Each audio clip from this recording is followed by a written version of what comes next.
What is up, guys? What's going on? Prop Life here, bringing you another video. Oh shit, I almost knocked it on the camera. It's been a minute since I picked it up, as you can see. So I'm not trying to make this video too long, maybe only like 5 minutes. But I basically just want to explain to you guys the new law for us, because I live in California, so it's going to affect me and everybody else that lives in California. All you Florida boys, you don't got to worry about nothing. But basically, the way the law works, anything modified on exhaust is now completely illegal.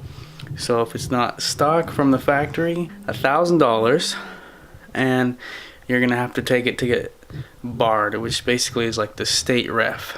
So if you take it to the state ref and it doesn't pass their regulations, you're basically gonna have to get it fixed, or they can impound your car, they can make it unregisterable, they can basically ruin your car, they can even crush it if they wanted to. So that's what that law is about. I'm gonna show you guys something I screenshotted earlier. I'm gonna read it to you guys and I'll put a picture of it on the screen. Let me find that. So here's the screenshot I took. You can't see it, but I'll put it on the screen and I'm gonna read it right now. New California law, by the way, this is from CHP. New California law for 2019. As of January 1st, 2019, a modified exhaust on an automobile or motorcycle excessively loud can no longer be cited as a correctable violation or a fix-it ticket, as most of us know it. The Assembly Bill AB 1824 has taken away the opportunity to correct the violation and requires a citation for such violation to result in a fine only. In many cases, may also result in a trip to the Bureau of Automotive Repair. If you feel your vehicle is grossly negligent in this area, which mine is, removing resonators, deleting mufflers, etc., you know who you are. Don't waste your hard-earned money on this violation. Drive safe, everyone. Honestly, this law is just really targeting the street racers, people like me drifting in the streets, and honestly, probably mainly the sideshow people like this. So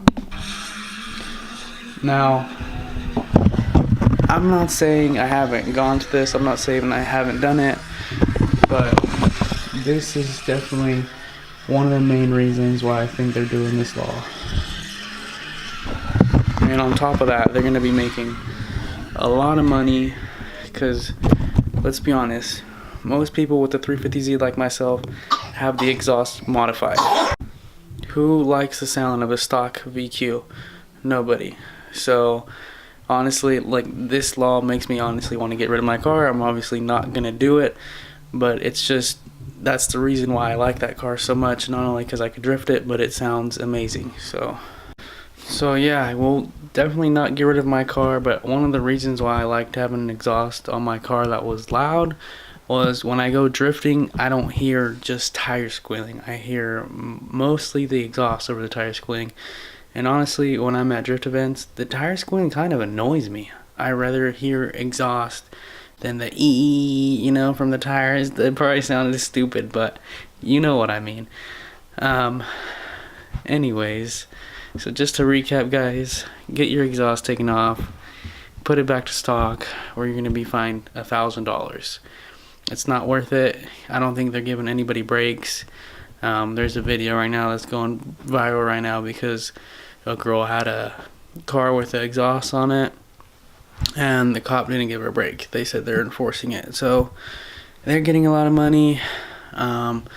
They're trying to take down the street racers, to take over people. And yeah, like, takeovers are cool and everything, but I feel like they should give people a place to do it legally. There's not enough places where you can. I'm not saying there's not, but there's not enough, and it's not like available often. So anyways, guys, thank you for watching the video. If you haven't subscribed and you like this video, please hit that subscribe button or hit the like button. Maybe leave a comment, and I will see you guys in the next video. Peace.